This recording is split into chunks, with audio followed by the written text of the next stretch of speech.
team specifically in the Rangers, where a few weeks ago we were talking about their Vezina finalist as a guy who couldn't string together back-to-back good He's starts. gotten there now. And he certainly has gotten there now. Igor Shesterkin stops 30 of 31 in a Game 4 victory for the Rangers.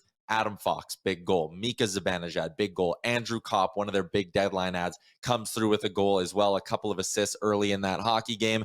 Shesterkin stands out. The Rangers seem to be finding a bit of their groove offensively as well. And the Canes can't win on the road, Frank. You know, the good news for the Canes, though, is they have 2 more games at home at least. Well, so what's more likely here? That the Rangers steal one on the road, or that the Canes just mop it up on home ice and win another series in 7 games? I think it's that the Canes find a way to win one on the road, and that I think they bounce back in Game 5 on home ice. And there seemed to be some thought over the last couple of days. Has Antti Ranta begin to crack a little bit in net for the Canes? Gives up 4 in Game 4. I don't necessarily see it. I think the Rangers have done a good job of applying pressure and making life difficult for the Canes. I think at some point, you're right. One of these 2 situations has to give. Either the Rangers are going to find a way to win on the road, or the Canes will need to try and close it out in a Game 6 scenario. Yeah. I've been a big believer in the Canes and their process, their consistency, the way that they've found a way to come back and get to a clean emotional baseline. I think they do it better than any other team. They don't seem to be on the roller coaster that some of these other teams do night in and night out.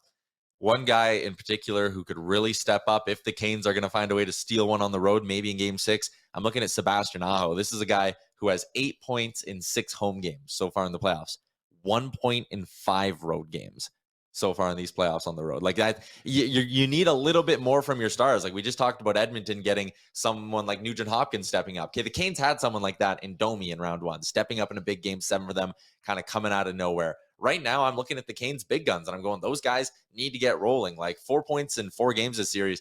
I know a point a game's like fine and all that, but they need more from Aho. They need more from the Teravainens and the Svechnikovs. I agree with you, and that was the one real knock on the Canes the entire season, is that they're not going to scare anyone because they don't have the superstar to back it up. And, Aho is not quite at that level yet, but I thought that he had an opportunity in these playoffs to maybe get himself there. And so far, he really hasn't. It's been sort of, I don't want to say average results. They're not subpar, but they've just been fine. And quickly, what'd you think of the hit, Jacob Trouba? I mean, it looks like Domi's falling, but this stuff seems to happen a lot involving Jacob Trouba, and that's where I struggle giving Trouba the benefit of the doubt in that play. Yeah, I mean, that's what people were saying on the Crosby hit, too. Yeah.